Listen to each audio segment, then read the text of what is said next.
Hi there, I'm Alec. So fun fact about me, I have an older sister. I know, I give off little brother energy. So when I was younger, and before I had an identity and could think for myself, I wanted to do everything she wanted to do. I mean, she was one of like the top 3 smartest people that I knew as a kid, the other 2 being my mom and my dad. So that meant playing what she wanted to play, going where she wanted to go, and above all else, watching what she wanted to watch. And I'm just over there in the corner trying not to pee myself with my little baby bladder, just being all like, yeah, okay, that sounds good, sister. That is until I started playing Pokemon when I was 7, and then that's all I wanted to do with my life. Sorry, sister, I can't hang out right now. I'm too busy trying to figure out how surf works in Pokemon Leaf Green now that I accidentally released my Lapras. What, as a 7-year-old, I only saw people surfing with Lapras in the anime. I didn't know you could teach other Pokemon how to surf. So anyway, because of my sister, there is a whole wealth of girl movies and girl TV shows up here that I watched as a kid because she wanted to watch them. I'm talking The Princess Diaries, Barbie and the Nutcracker, Ella Enchanted, and like all of the Olsen twins movies. I mean, I've watched so many of those movies, I feel like I know Mary-Kate and Ashley better than some of my own cousins. But none of those girly tween movies were as memorable to me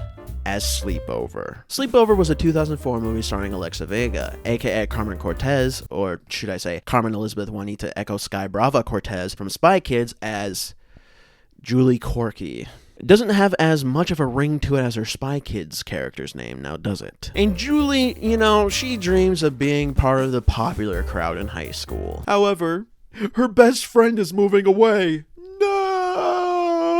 She's screwed! So the 2 of them and a couple other girls are planning to throw an end of school year sleepover. There's gonna be dance parties, makeovers, we're gonna freeze our bras in the fridge. Is that a thing girls do at sleepovers? This party has everything. But the cool girls in school are like, girl, nah, and have their own competing sleepover. Now again, they're not having competing house parties where people at the school have to choose which one to go to. They're having a sleepover. So more like competing small intimate get-togethers, aka a Candace party. And to see which sleepover is best, I guess that's why they're doing this, they compete in a scavenger hunt. First one to finish all the activities on the list wins. And the prize for winning is that the group gets to sit during lunchtime next year at the fountain, where all the popular kids get to eat at. And the losers have to eat next to the dumpsters where, oh my god, do you see that?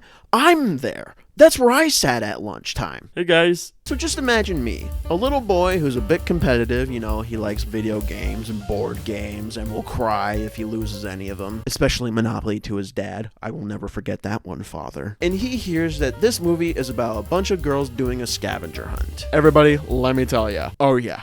I am strapped the fuck in. Because I got my popcorn, I'm nestled all nice and cozy in the couch, and don't worry, oh sister of mine, I won't be making a peep during this movie, because I am locked the fuck in. However, I will say this, if my girlies lose, I will be throwing a tantrum. No ifs, ands, or buts. Now it's time for the age-old question. Is this movie worth being remembered? Does it warrant so many other YouTubers making a video about it over the years? Or is it all just the rose-tinted glasses talking? Let's get into it. The movie starts off with our main character, Julie, complaining to her friend Hannah that since Hannah's gonna be moving, Julie's about to become a social outcast. And this dialogue exchange is like weirdly kind of deep. But look at it this way. You have the whole summer to revise your image. I never truly had an image, did I? Start now. Wow. That's like some poetry right there. That is then immediately undercut by the most cliche, woo, school's over, last day of school, throwing papers in the air shit moment ever. As Julie and Hannah are leaving for their last day of school, they run into their teacher, Mr. Corrado, who gives them a summer reading list. Who do you think I am? Do I look like the type of person with a library card? What's this? I thought we were done with junior high. They're in 8th grade? Like the Bo Burnham movie, 8th grade? Okay, now I could joke about how everybody in the school does not look like they're in 8th grade and how they all look like they could be in their 20s. But we know these types of movies, their ages are not going to be relevant later on, right? Right? After that, Julie and Hannah's friend comes up to them, whose name is... You know, I don't actually remember what their name is. You know, I honestly have no idea. I'm sure I probably just missed it. They'll say it at some point. Anyway, she shows up with an invite to one of the popular girls' Big Summer Blowout that will be at the same time as Julie's sleepover. Julie! Party problems. Great. Stacy's gonna go to Liz's sleepover. Liz's party is going to be at Liz's house? Oh, well, good thing she put that. I was going to show up to my boy Greg's house. I thought I was going to be there. So then the two mean popular girls, Stacy and the aforementioned Liz, walk up to them and talk to Yancey. When the hell did she show up? I mean, it was just the three of them at first, but now all of a sudden Yancey's there? Hello? I feel like Yancey just teleported into this movie. Anyway, Liz, played by Brie Larson, gives Yancey some pretty crazy advice. Hey, Yancy. My father's a lawyer. Oh? He can help you sue the Diet Pill company for non-performance. Wow. Fuck you, Captain Marvel. You know, I'm starting to think that those idiot Marvel YouTubers have a pretty valid reason for hating you now. And also, just to clarify, that is a joke. I actually really like Brie Larson as an actress, and I think she's a great Captain Marvel. Julie sees this interaction between the popular girls and Yancey, and decides she's going to invite Yancey over to her sleepover. Which, I don't know. Kind of feels a little shitty to me. Inviting Yancey over out of pity instead of them being legit friends. And also because Julie said that Stacy wouldn't be able to come over to her sleepover, so now they need a replacement. Kind of shitty. I'll say it. Fuck you, Julie. Then we're introduced to Evan Peters' character, who everyone calls SpongeBob. Keep it up, SpongeBob. Why is he called SpongeBob? Does he live in a pineapple under the sea? He's not absorbent and yellow and porous, is he? No? Well then drop me on the deck and flop me like a fish. I don't know why he's called SpongeBob. Maybe it's just because he's annoying. Last chance to see a picture of me in a coma. I've got tubes in nasty places. Anyway, whatever. We'll be seeing more of him and his clones later. While Julie and Hannah walk home from school, Stacy pulls up in her boyfriend's car and tells Julie that she won't be able to make it to her sleepover because she and her boyfriend are going to be attending the high school dance. We also learn that Julie and Stacy, of course, used to be best friends. Oh no, my best friend is now popular. And I'm a freak. I think I have a solution. I'll just move with you. You have to stay put, kiddo. Hold up the tent. Tent? The phrase is hold down the fort, Hannah. Unless by tent you mean a circus tent, because y'all are fucking clowns. Ooh! Got him! They then walk by the high school that they'll be attending in the fall. Abbott High School? Yo, are they in Philly? Did y'all have Miss Teagues in second grade? Ah, she was the best. We then see the fountain. The high school lunch spot. It is said that if you drink from its very waters, you will become the most beautiful person in the world. Or get E. coli. Julie then points out where she instead will be sitting, which is by the dumpsters with all the uncool people. Where everyone eats slop like little piggies and farts and poops and spit on each other. I mean, look at those kids.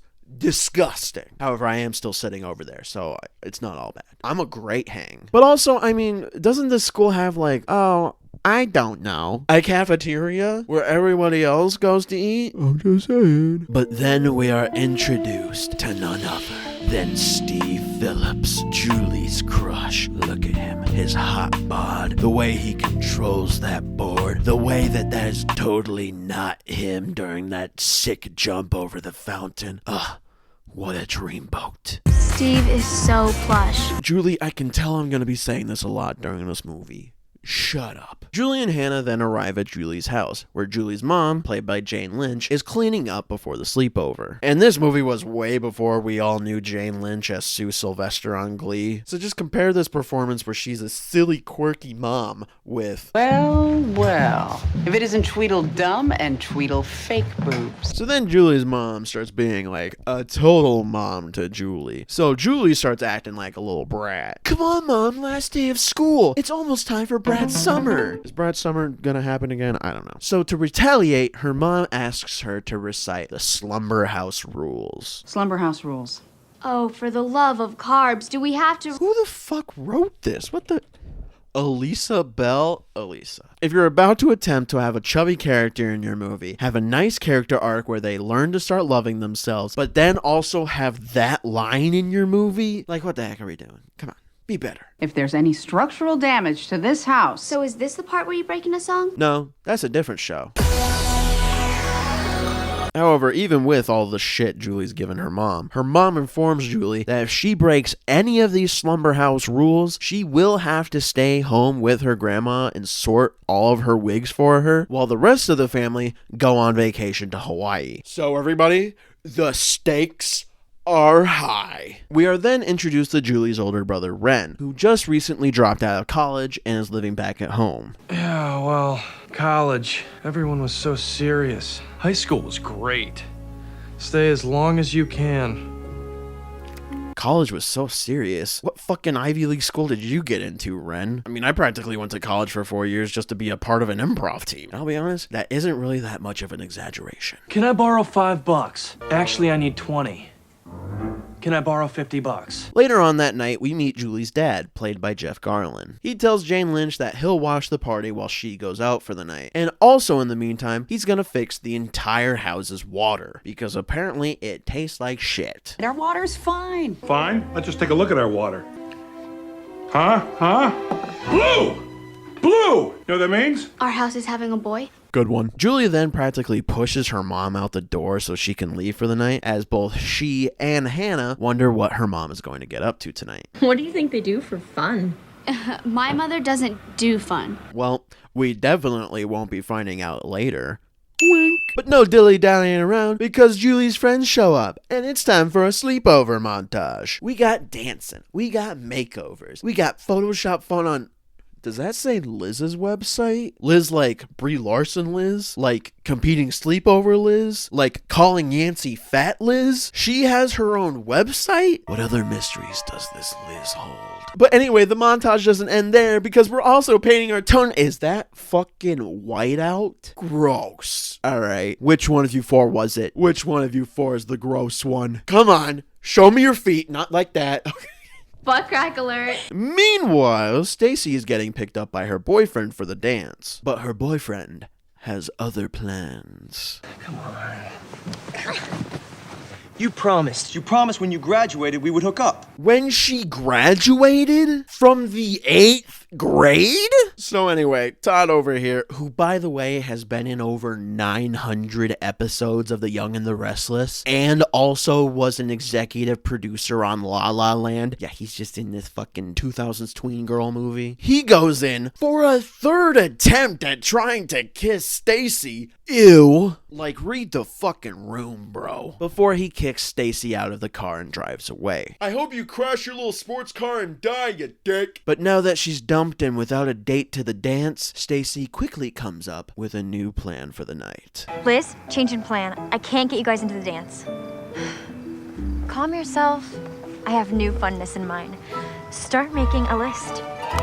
Hello? What type of list? A grocery list? A list of the top 10 anime deaths? A list of all of Ferb's lines from Phineas and Ferb ranked from worst to best? Well, I got news for you, girly. That list has already been made. We cut back to the girls and we get introduced to the law of the movie. Because we all know that these girls are about to get up to some shenanigans in this movie. So you know that they had to get a police officer to show up every now and then to ruin their fun. Classic 2000s cliche comedy. However, this police officer is played by Steve Carrell, 1 year before The Office came out. Oh, we're not even getting Steve Carrell at his full potential. I can't wait to see what he's got up his sleeve for this. So, who's responsible for all the sound? You're not our usual rent-a-cop. Chuck had a breakdown. Chuck was weak. But anyway, there's not much else of note in this scene, but we will be seeing more of Steve later. It's a Coke. After they shut the door on the fuzz, Stacy then shows up and is about to get this party started. So, we decided to put together a little hunt. How are you? Yancey. I'm Yancey. We had PE together all year. You're orange. Dang, that Presto Tan stuff works. Because, I mean, Yancey was white as a sheet just in the previous scene. Stacy then gets on a video call with Liz, where Liz informs her that they made thongs with their names on them. Wicked, one for me? But of course. Okay, I could make fun of this, the absurdity of it all, that all of you are expecting me to get into. But, like, let's be real here. That's true friendship right there. They thought of her and made one for her because she couldn't attend, so she'd still feel included. That's a bestie for life. I don't care what you say. Liz then sends Stacy the hunt list. Hunt? Hunting what? Scavenger hunting? Alright. Calm down, Stacy. You're acting like a scavenger hunt is a normal thing that everybody does every single weekend. It's not. As much as I wish it is, it's just not. Here's the list. We start at 8, sharp as nails. Dress a window mannequin at Old Navy in your own clothes. Have a guy from datesafe.com buy you a drink at the Cosmo Club. Get a security decal off a Patrol Tech car. And, Borrow a pair of Steve Phillips boxer shorts? Alright, so we got vandalism, minor in possession, vandalism again, and then some light burglary. Alright, well, forget about going to high school. These girls are going to jail. Where's Steve Carrell? He needs to lock these girls up ASAP. what's in it for us? Thongs? Why was that her first answer? You got that many thongs to give out, Stacy? Hannah passes on the thongs, but then ups the ante by making the first place prize that the winners get to sit at the fountain next year, and the losers have to sit at the dumpsters. No prob. Oh, it's on now, baby. However, Julie thinks Hannah is taking it a little too far and takes Hannah aside and says that there is no way she's going to be doing the scavenger hunt. I mean, Hannah, you heard the slumber house rules. We ain't going anywhere. Julie, focus. What do you want more than anything in this world? Anything? Ultimate anything. 50% off my first year of BetterHelp? Hey everyone, this video sponsor is nothing. I'm not sponsored by anything. One day though. One day, hopefully. But that would have been a perfect place to put that segue, right? No, she says it's Steve Phillips. Way to fail the Bechdel test, Julie. Only we can't leave the house. My mom will cancel Hawaii and... Nani? Follow. Julie and Hannah then barge into Ren's room to ask for his help. What happened to your room? Oh, is it different? I hadn't noticed. Glory days have been erased. My beer cap collection, my cheerleader hate mail. Bro was getting hate mail from cheerleaders? So like, what was he doing?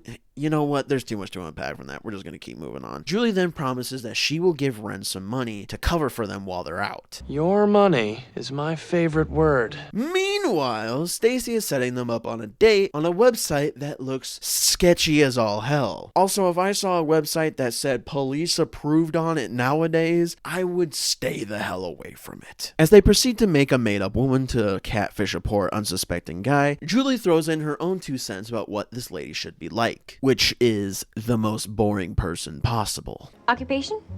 Tree surgeon. What? Hobbies? Dancing. Sewing. Eating cheese.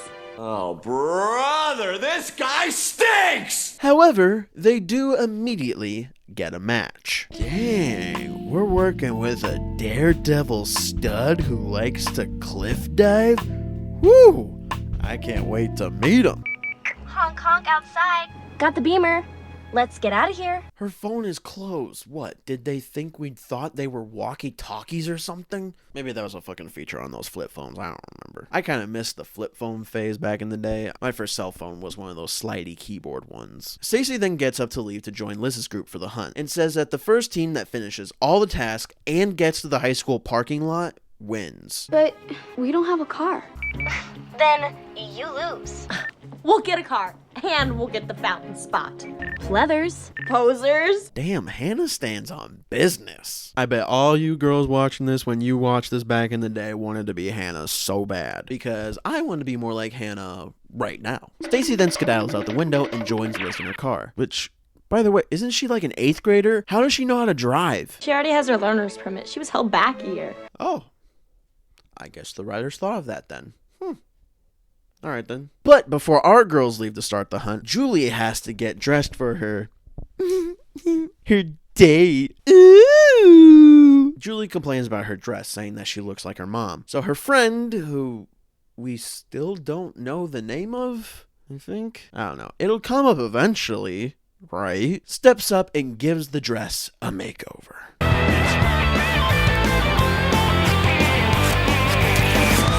Now, you look like your mother 20 years ago with fashion sense.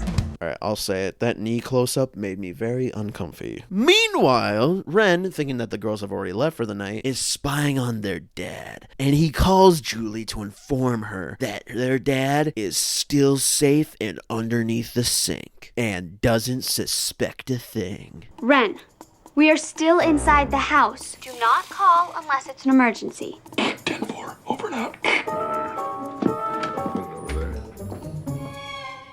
The girls then leave out the window like Stacy did to get the hunt started. But not before a little bit of shenanigans. Help! Shh, quiet. You're You're gonna blow Ren's cover. And then, everybody, we get to see one of the most iconic cars in cinema. Step aside the Batmobile. Herbie, take a load off, because we gotta make way for Sleepover's lime green hyper mini car. Which, by the way, did you know that they only made 300 of these cars? And for some reason, Sleepover, of all movies, has one of them in it? That's just a crazy fact that I found out while researching this movie that I had to share. Meanwhile, as the girls start their hunt, a raid is taking place. A panty raid. The what? You heard me. A panty raid. Oh, yeah. Because SpongeBob and his clones sneak into Julie's house to cause some mischief.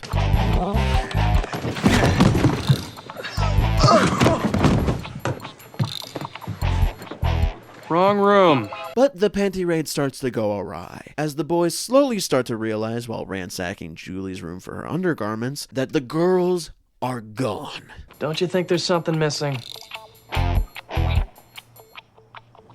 What? The girls. Right.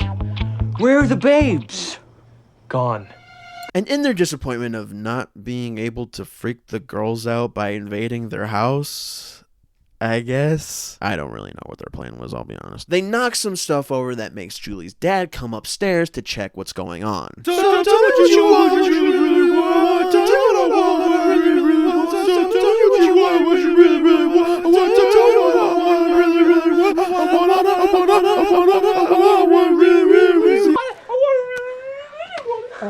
Great bit. Love it. So after fooling Julie's dad, SpongeBob, who seems to be wearing Brie Larson's Envy wig from Scott Pilgrim, maybe this is where she got it from, he sees the scavenger hunt list open on Julie's computer and decides that the boys will join the hunt. On their way to Old Navy to complete the first task on the hunt list, the red-headed girl, who we still do not know what the fuck her name is, complains that she's too smushed in the car to wave at a cute guy. I am so smushed. I can't even return to wave at a cute guy. Cute guys never wave at me.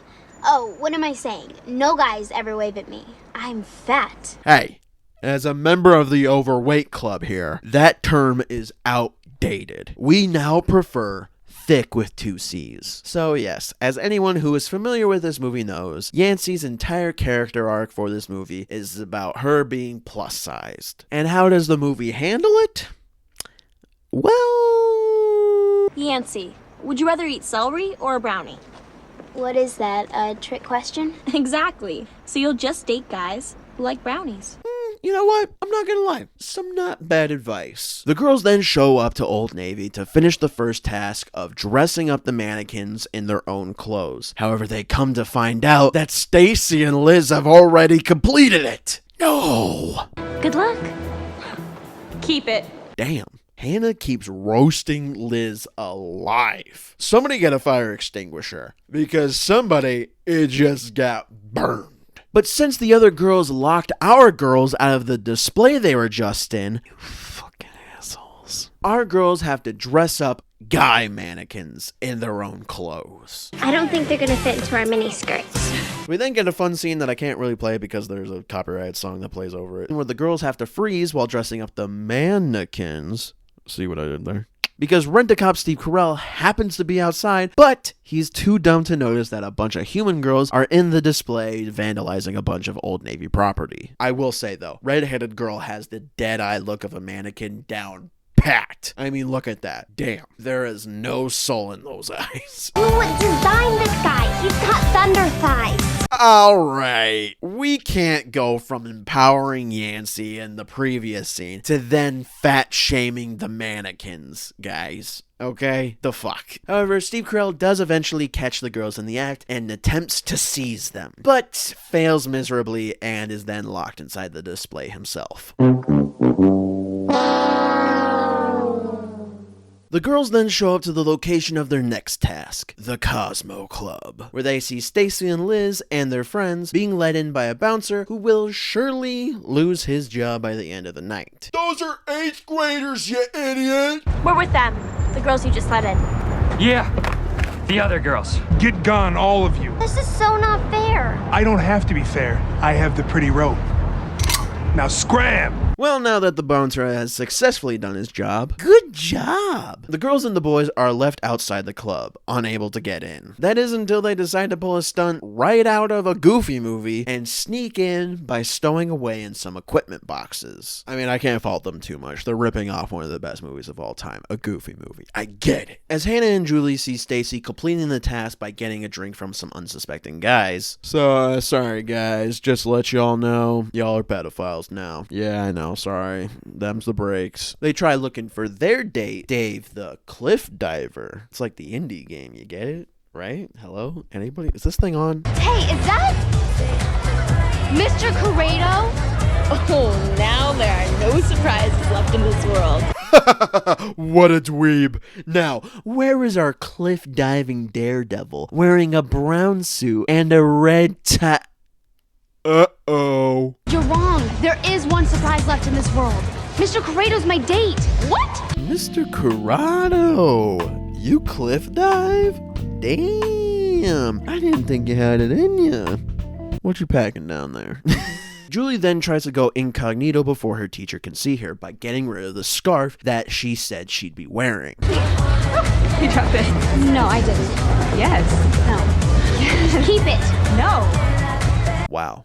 That lady is not a girl's girl. I'll say it. Maybe she was in a bit of a distressful moment because she was getting pressured by a guy, lady. And you were like, fuck you. I don't want this fugly ass scarf. But it doesn't matter because a simple pair of sunglasses is able to hide her identity from Mr. Corrado. He then asks if he can get her a drink, exactly what she needs to complete the task. If she can just get this and get out of there, she'll be scot-free. What would you like? A chunky monkey.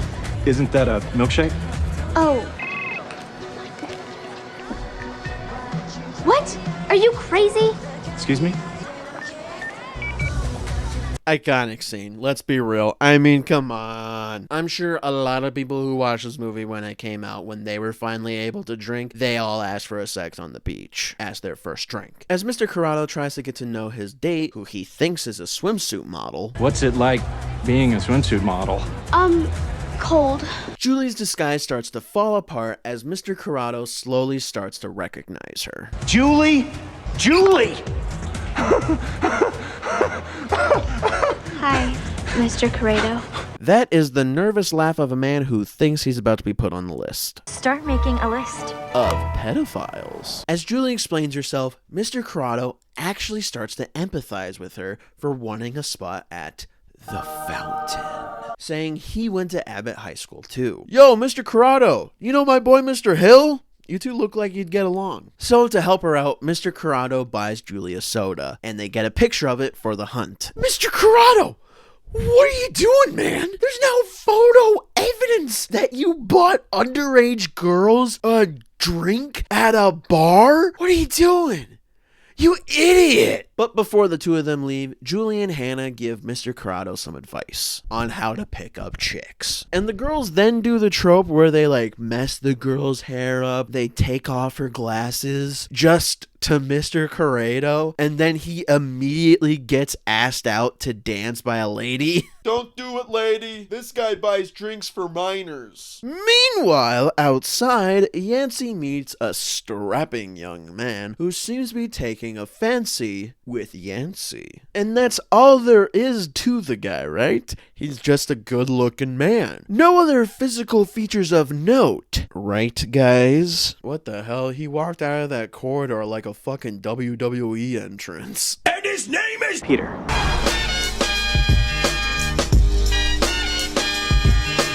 As Peter turns on the charm for Yancey, we quickly learn that maybe there's a reason why guys don't talk to her. Do you want to sneak in? No thanks. I'm waiting for someone.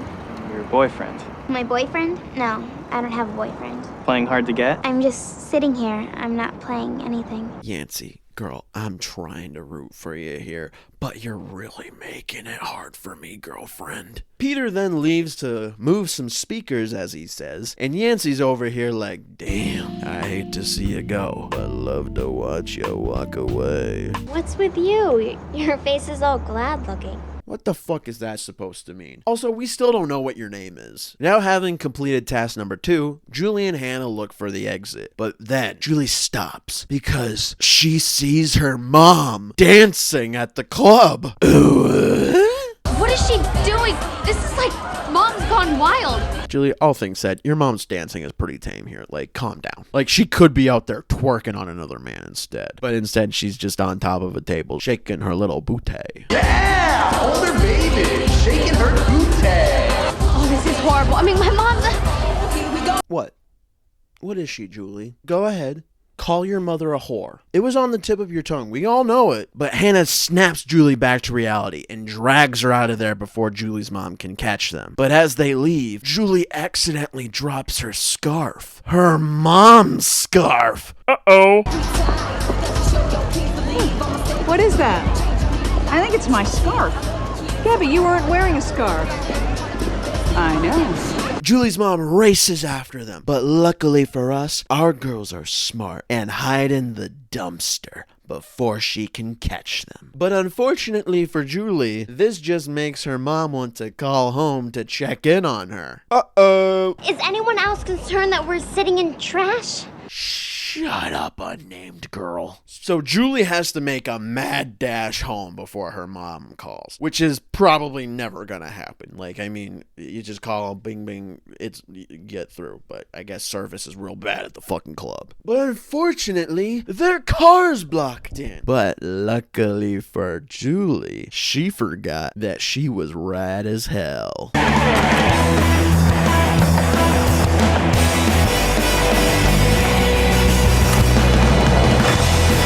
Oh, hey, Legally Blonde 2's playing. That's pretty neat. As Julie shreds the gnar all across town, she eventually shreds right in front of her crush, Steve Phillips. Who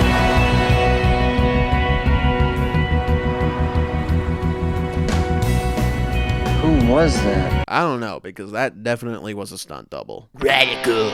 Julie's mom is finally able to call the house, right as her dad finishes fixing the sink.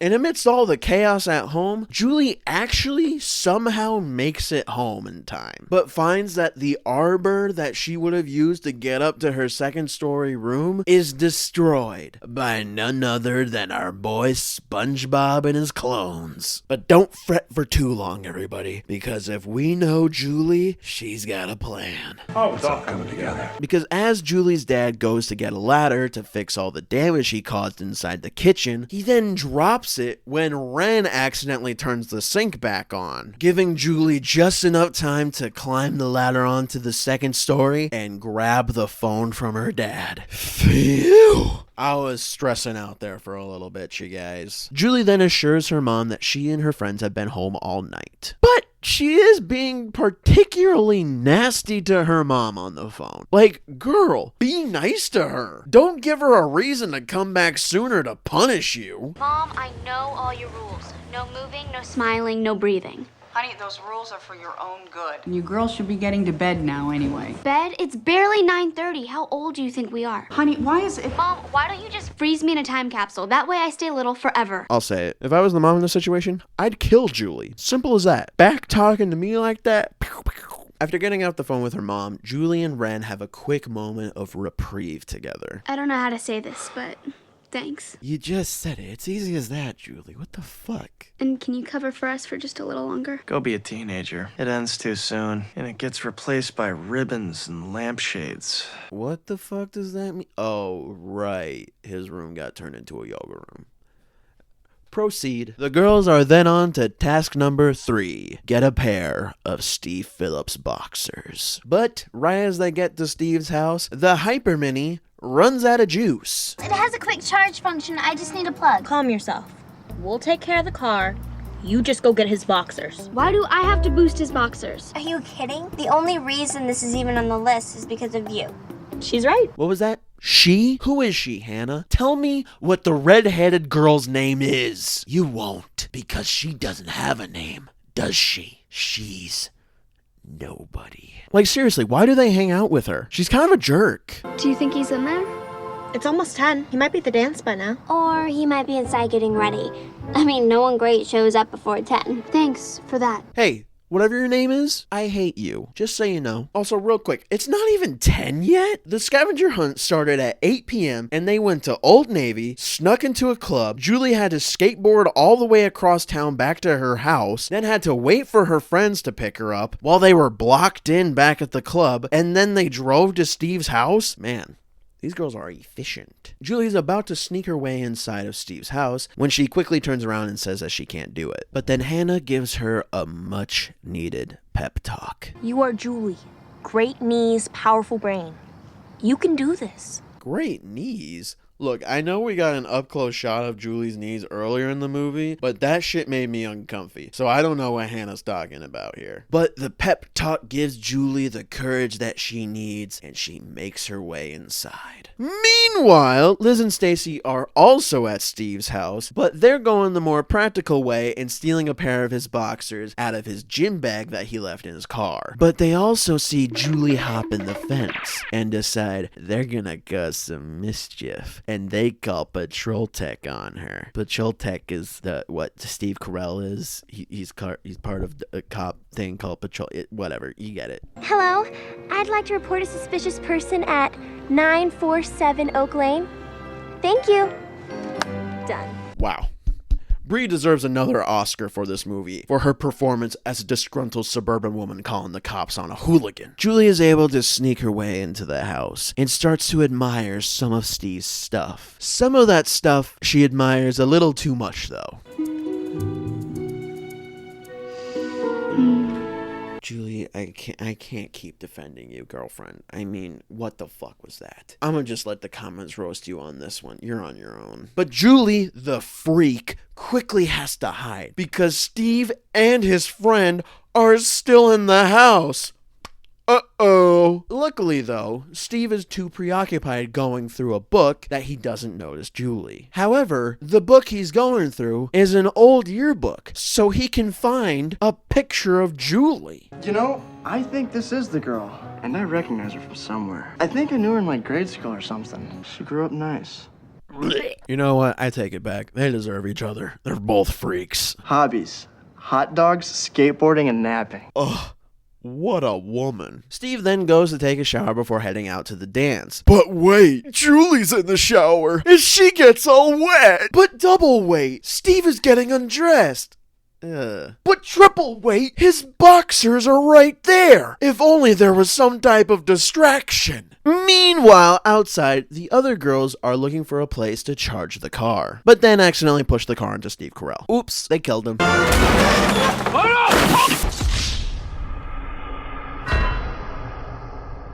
But luckily, the noise of Steve Carell's death distracts Steve and he runs out of the bathroom, giving Julie enough time to escape with Steve's boxers. A lot of Steves going around right now. But Steve Carell, who did not die, finds Julie leaving the premises and quickly detains her. I got a suspicious person call at this address, and you look suspicious to me. Aha! What have we here? I can explain. Yeah, I doubt it. Follow me.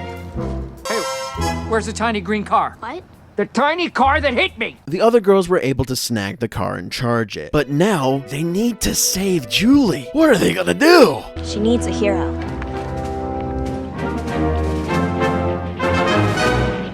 Yeah, she's screwed. Steve Carell then makes Julie call home to tell her dad what has happened. Her cover is about to be blown, all in this moment. However, back at home, while her dad is patching up the ceiling, Ren is doing a great job covering for her. I don't know what girls are always whining about. Heels aren't so bad. That is until the phone rings, with Julie on the other end, and Ren has to dive for it to pick it up before their dad does. Ren's a real one for that, let's be honest here. He's risking life and limb for his sister. Like, he's my personal goat of this movie. You have no idea how close Dad just came to answering this phone. I had to hurt myself, and I'm wearing red pumps. So while Julie talks on the phone with her brother, SpongeBob comes in and lets the air out of Steve Carell's tires. So that way, Julie can make a clean getaway with not only her freedom, but also the Patrol Tech logo that's number 4 on the hunt list, with Steve Carell unable to follow them. Why do people even have children? Why? The girls race to the school and even past Stacy and Liz because they thought our girls were out of the race, so they stopped to get some smoothies. Are you guys idiots? Have you never read Tortoise and the Hare? You guys never win. The Pleathers then race after them. And both teams get to the high school parking lot at the same time, meaning they have to decide things with a tiebreaker. Oh man. So, all things being equal, tiebreaker. First one to get the king or queen's crown at the dance wins. So the hunt is back on, baby. But first, everyone notices that Stacy's boyfriend's car is in the parking lot of the high school, and he said that he wasn't gonna go to the dance. Huh. Whatever could that mean? You're telling me that a sleazebag high schooler that tried to hook up with an 8th grader is now going behind her back? Huh. Who would have thought? So Julie and the girls make their way into the dance, all slow-like, because they're so fucking cool. But they are then stopped at the ticket counter by a ticket girl who says that they cannot enter without a ticket. Tickets, please. Hold on, where's your ticket? I don't have one. So Julie then levels with the girl and pretty much guilt trips the girl into letting them in. I know who you are. You're out here collecting tickets instead of being inside at the dance. You spend your weekends doing extra credit algebra. You play way too much Monopoly with your parents. Well, have you heard of the new way to play Monopoly? It's called Monopoly Go. You can play it right on your phone. There's not an ad for Monopoly Go, but Monopoly Go, if you ever do want to sponsor me, I'm like almost level 20,000 on your game. So, I mean, I'm like the best candidate right now. The guilt trip works though, and the girls, and also the boys, get let into the dance. And as the girls enter the dance, we see Stacy is looking around for Todd. Do you see him? Not yet. Remain calm until the evidence is in. Look, Liz, I know you said your dad is a lawyer, but that was a whole jam-packed hour of movie ago. I'm not gonna remember. So can you talk normal, Captain Marvel? I don't even know if this next bit is gonna make it in, but I gotta talk about it. We then see Steve and his friends at the dance, and Steve is asking his friends about Julie. Do you guys remember a girl named Julie Corky? Wasn't she on our grade school bus? Yes, I knew that was her. And meanwhile, we see Steve's friend Greg talk to a girl. Do you know if your friend wants to dance? I don't know. Ask him. Could you ask him for me? Dude, that girl, my dream girl, dance with her. Sure. Steve, what the fuck, bro? Be a wingman. Help your friend out. What the fuck? He told you she was the girl of his dreams, and you're just like, yeah, I probably should dance with her. Better luck next time, buddy. Like, Steve, I thought you were Mr. Cool Nice Guy, but turns out you were Mr. Bad Mean Guy. You lost a lot of respect from me, Steve, and there wasn't a lot left after seeing you ask your buddies about an 8th grader. You're gross. Fuck you, Steve. Anyway, we then see Todd making out with another girl. Ooh, scandalous. Stacy. It's time to duel! But now Todd's other girl tags Todd out, and we got an old-fashioned brawl on our hands. Cat fight!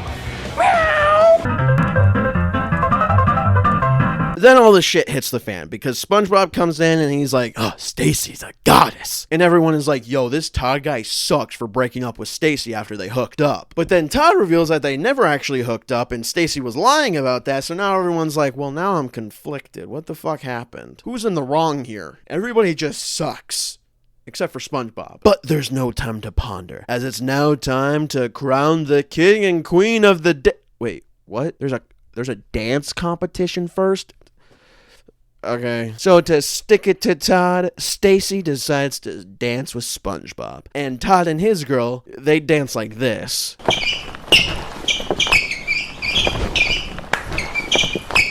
And our girls, they all dance together. Freshman year we have arrived! Julie, do not ruin this moment by saying something stupid right now, alright? So then, while they're all dancing, the scavenger hunt list drops out of SpongeBob's pocket, and Steve picks it up. And he is able to piece together that Julie, his girl in the red dress, likes him too. Dude, look, it's the girl in the red dress.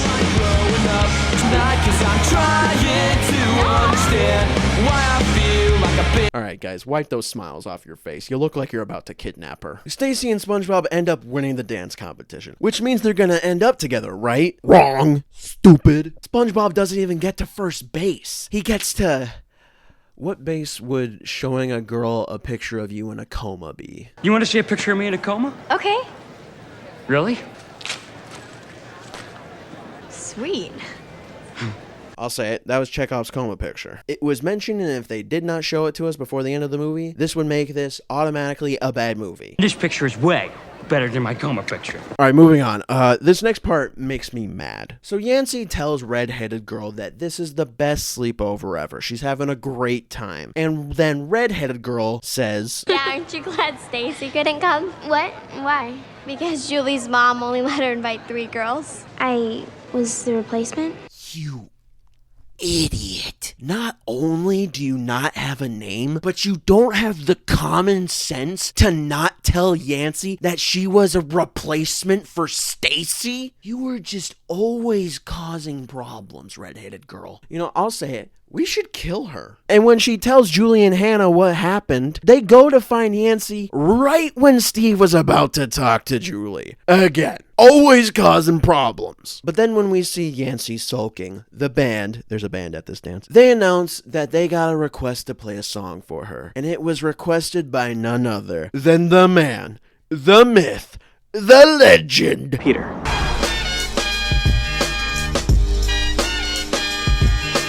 So then, as Yancy and Peter have their moment together, our girls watch on. Do you like brownies? Are you kidding? Brownies are a very important food group.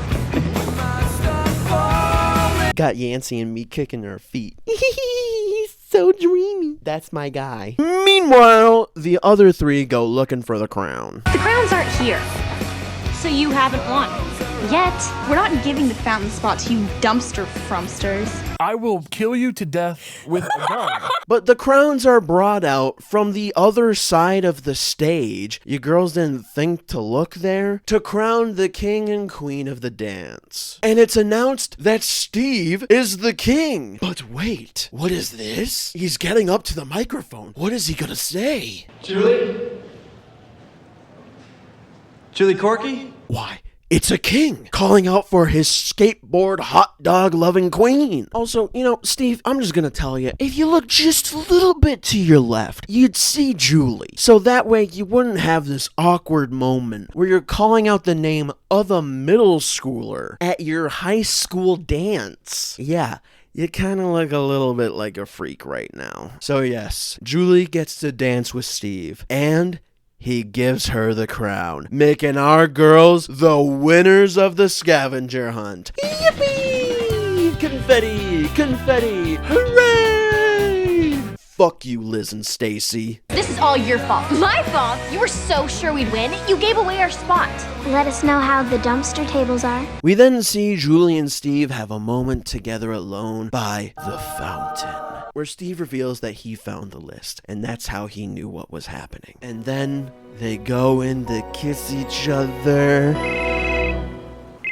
Hello? Where are you guys? Is Mom home? She just called. She's on her way, so get home now. Oh no! Julie's mom! Sorry to not bust your nuts, Steve, but we gotta go. They then rush home so fast that Julie's crown falls off her head, causing Steve Carrell to crash his bike. Hey, Tiebreaker!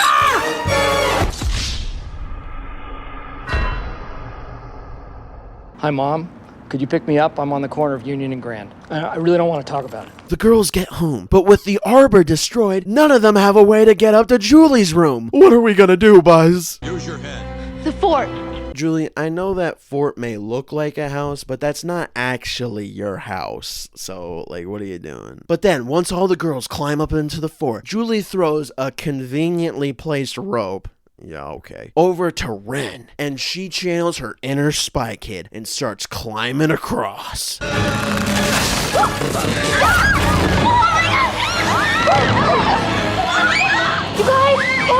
Okay, I'll be the one to say it. It's a good thing the fort didn't start to collapse when Yancey started crossing, or else that would have been really fucked up. Also, the fort collapses like so elegantly. It just like goes, like, how is that possible? You'd think the supports would just like snap or something. So then with the 3 girls up top, but Julie down on the ground still, she has to find another way inside. So she makes her way to the front, just as her mom pulls up. Ugh, it's gonna take a master of stealth to pull this one off.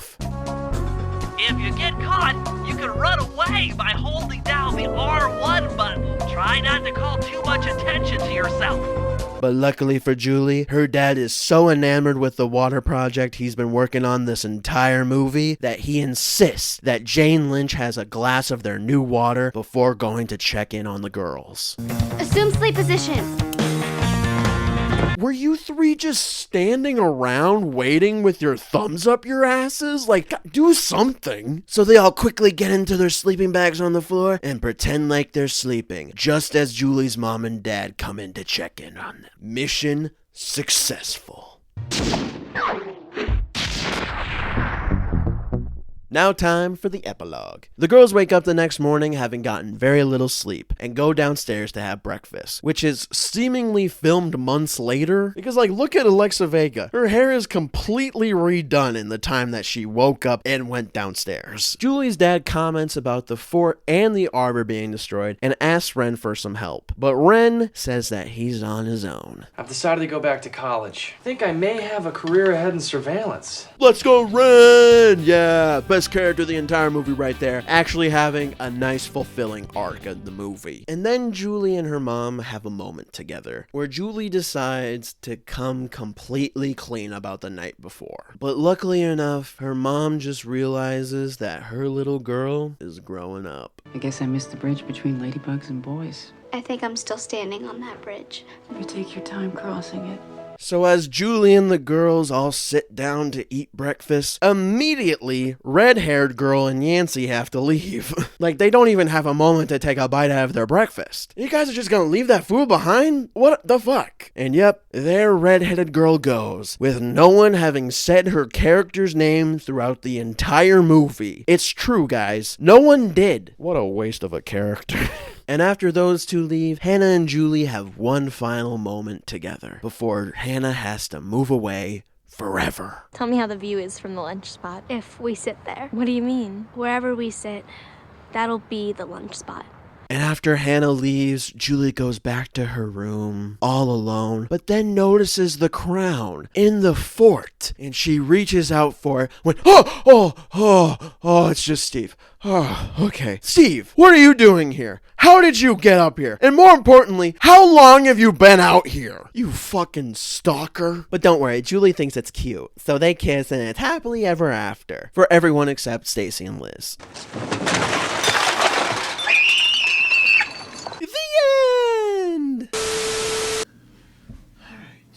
It's been a few weeks now since I filmed the first part of this video, and I realized after going through the footage that I should probably put a curtain up so that way it doesn't look like there's a portal to heaven behind me. Sorry about that. Anyway, and that was the tween classic Sleepover. What a weird ride. I think what I began to realize about this movie from watching it for this video is that, yes, Sleepover is not a good movie, but it does have some good moments. To start off, our 4 main girls aren't exactly the most compelling characters. And while the 4 of them were made so young girls can project themselves onto them, even then, these girls do not have much of a personality. And also, they don't really feel like a group of girls that have been friends for years. It feels like they all got put into a group together for a class project, and now that school is over, they don't really have much else to talk about. I mean, hell, they're such bad friends, they don't even know the name of the redheaded girl. We don't even get to learn her name until the end credits. Her name was fucking Farah? Never in the entire movie, I swear, did they utter the name Farah. And I will bet money on that they didn't. Also, they kind of shoehorn in these scenes with Yancey about her learning to be okay with being plugged plus-sized. And the movie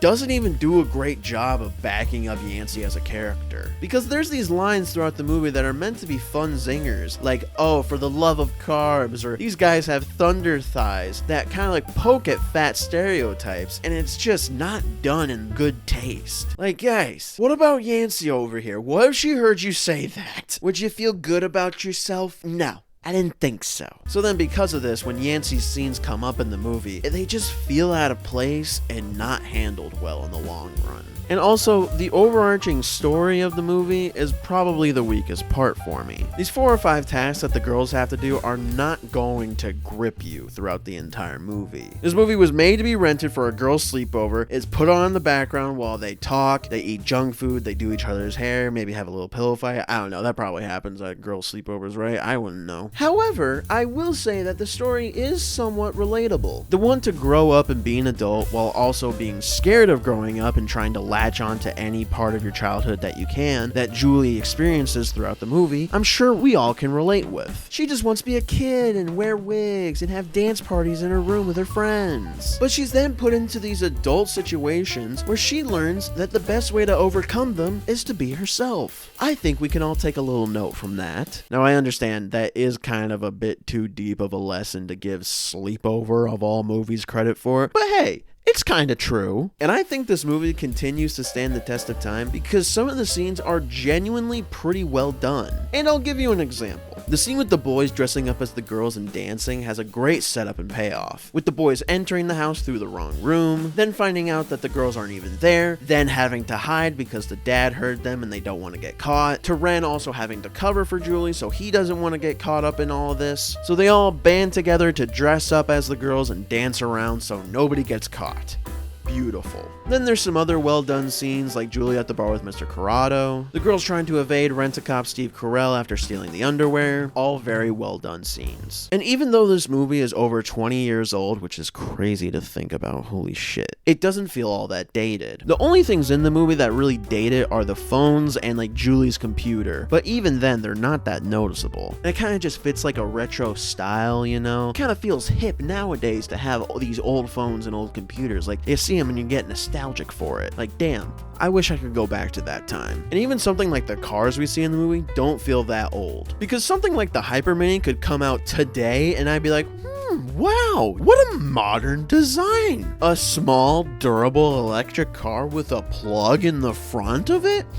Tesla? Take some notes. And also, while you're at it, go fuck yourself, Elon Musk. I hate you. And even places in the movie like the Cosmo Club, the high school dance, and even fucking Old Navy look like they would nowadays. So yeah, that's why I think this movie continues to be remembered today, is because it has a handful of good iconic scenes and a relatable story about growing up. It's just, you watch the movie nowadays and you find out that Julie is graduating from middle school and not high school like you probably falsely remembered like I did. And suddenly you don't feel as good watching what happens in the movie as you did when you were 10 years old. Because now you realize Mr. Corrado could have gotten fired or even thrown in jail for buying underage minors drinks. Steve Phillips doesn't seem as dreamy as he once did, now seeing him yearn over an 8th grader. And also realizing that none of these girls deserve Yancey as a friend. Because by the way, did you notice? They never did apologize to Yancey for saying she was the replacement. They just moved on from that. She was probably dancing with Peter and was like, well, I don't want to get in trouble for being out when I wasn't supposed to, so I guess I gotta head back with these assholes. Butt crack alert. Anyway, that's all I got to say about Sleepover. As you can see, I had plenty to say. The video, I think, is over an hour long. Jesus Christ. What? I had a lot to say about Sleepover. It has a special place in my heart, okay? Okay. But now that I've talked about my favorite 2000s girly tween movie, I want to know what yours is. Let me know in the comments down below. Was it one of the Bring It On movies? Was it the Lizzie McGuire movie? Or was it one of the Olsen Twins movies? There was a lot of those Olsen Twins movies, so I would not doubt that somebody's favorite was one of them. So yeah, if you stuck through this entire video, I really appreciate it. It means a lot to me. But what I'd really appreciate is if you went down below and subscribed to my channel and maybe threw the video a like, because then I'd know that you like this type of video. And maybe then I'll make some more videos about girly tween movies from my childhood that I was made to watch by my sister, obviously. I didn't watch them out of my own free will. But hey, if you want even more of me right now, you can follow me on social media. I'm at Alec Combs, ALECCOMES, on Twitter, Instagram, TikTok, Threads, and Blue Sky. And if you still want more of me, oh my gosh, stop. But no, go on. Then you can check out my podcast, Screenplay the Improvised Movie, where two of my friends and I, we talk about a movie or TV show one of us has seen recently, and then that prompts us to come up with our own movie, where we come up with all the dialogue, all the action, all the characters, and all the settings. And here's a quick clip from our most recent episode to give you a taste. People always say, Roger, what you thinking about? I'd say, thinking about my son. My sons! I have two, so... What I'm saying Can I tell you something, Dad? What? You have a third son. Your third son? You know my mom was pregnant the day you left? You're kidding. No. You didn't even know. I didn't. Well, what's he like? What's his name? His name's Ryan. And what does he do? And we cut to, it's a guy, presumably Ryan. He's like in the jungle somewhere. They pull like a burlap sack off of his head, and they're beating him. It's like organized crime in the jungle. He like You can't spits out take a me down tooth. that easily. He breaks his things and he kills a bunch of like terrorists. We got back to where we were. You can't take Ryan down easily. I think he's a teacher. If you like that, you can check out the full video podcast on our YouTube channel, or you can listen to the audio version on any podcast streaming service that you use. But that's going to be it for me. Thank you all so much for watching, and I will leave you with some deleted scenes or outtakes from this video that I couldn't put anywhere else. Bye-bye. Holy shit, that paper airplane was going so fast it could have killed someone. Alright, which one of you four was it? Which one of you four is the gross one? Show me your feet. Not like that. Ow.